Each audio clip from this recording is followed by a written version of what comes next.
Goeiedag, Yeshua leer ons bid. Vader, gee ons daaglikse brood en dit is my gebed dat Papa God vandag vir ons vars manna uit sy troonkamer sal gee.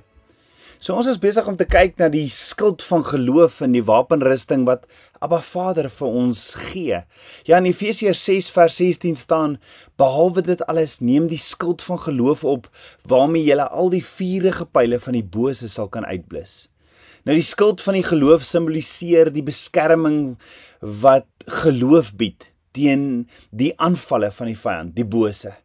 Ja, die vuurige pyle kan gesien word as die versoekings, vals idees, negatiewe invloede, twyfel, vrees en ja ook leuns. Geloof in Abba Vader is wat ons in staat stel om te staan wanneer die vyand ons aanval met hierdie vuurige pyle.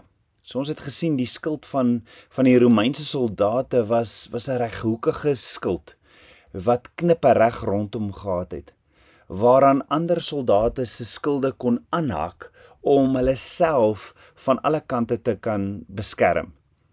Hulle het teen mekaar gestaan, rug teen rug, oral bo, en dan het hulle hierdie skilde so in mekaar ingehak.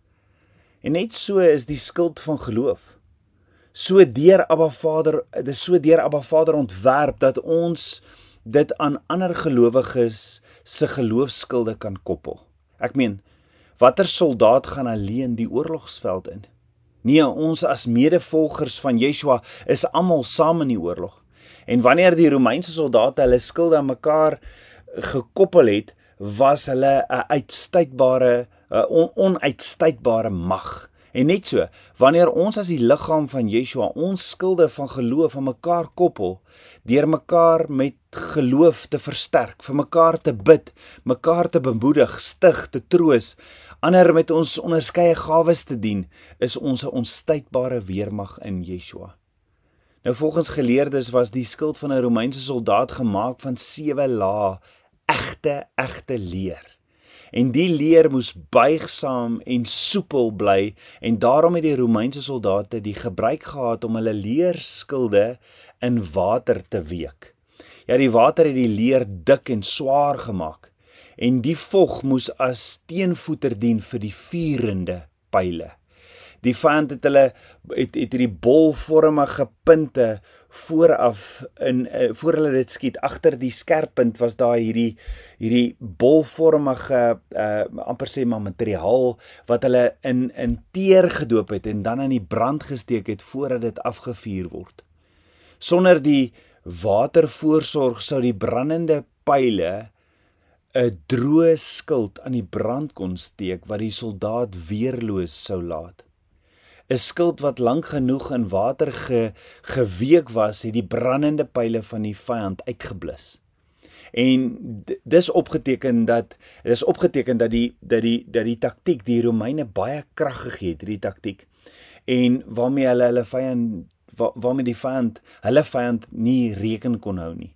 Net so, wanneer ons, soos Efesiërs 5 vers 27 sê, ons was met die waterbad van die woord, sal ons die vyand se pyle kan weerstaan en sal ons kan staande bly in die geestelike oorlog. Jy sien, wanneer ons bewus raak dat die vyand aanvalle teen ons loods, die bose, daardie vuurpyle na ons loods, is die woord ons antwoord.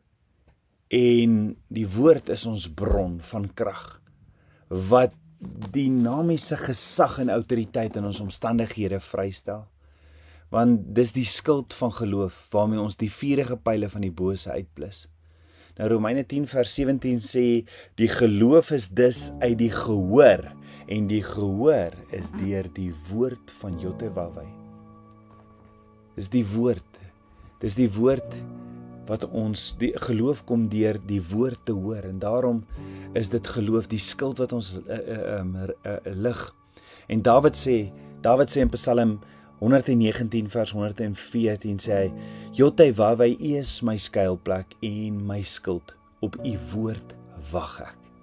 Jeremia sê in Jeremia 15 vers 16, toe U woorde gevind is, het ek hulle opgeëet, en U woord was vir my vreugde en vrolikheid vir my hart, want U naam is oor my uitgeroep. Yotewawai van die leerskare.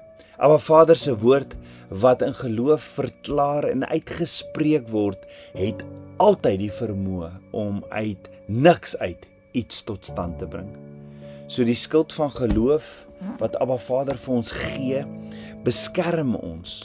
Dit beskerm ons. Soos 'n regte skild ons fisies beskerm, beskerm geloof ons geestelike lewe te midde van ons fisiese beproewinge. Die tweede ding is, die skild keer die pile af. Die vyand is voortdurend besig om pile van vrees en bekommernisse op ons af te vuur, maar die enigste manier waarmee hy dit sal regkry om ons daarmee te tref, is wanneer ons skild van geloof nie in plek en in goeie toestand is nie. So hoor gou, ons is op ons kwesbaarste wanneer ons ophou glo dat Abba Vader in beheer is. Dat hy besig is om alles ten goeie te laat uitwerk. As ons dit ophou glo, dat hy alles ten goeie vir ons sal uitwerk. En dat wat ook al gebeur, hy alles ten goeie meewerk, maar wat my en jou rol is om hierdie woord te bestudeer en daaraan vas te hou. Want as ek die woord bestudeer, dan kan ek die skild van geloof oplig. So ek wil jou bemoedig vandag, neem die skild van geloof op.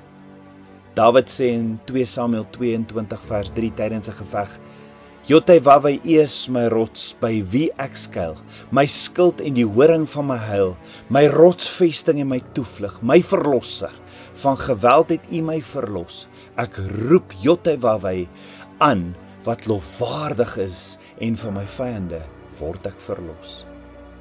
Neem die skild van geloof op vandag.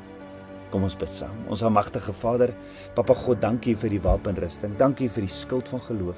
Dankie, kom was my met die waterbad van die woord en dat ek sal vas staan op U beloftes. Vader, ek loof en ek prys U. Dankie dat U met ons is. Ek bid dit alles in Yeshua Messie se naam, die seun van Jotewawwe. Amen. Shalom.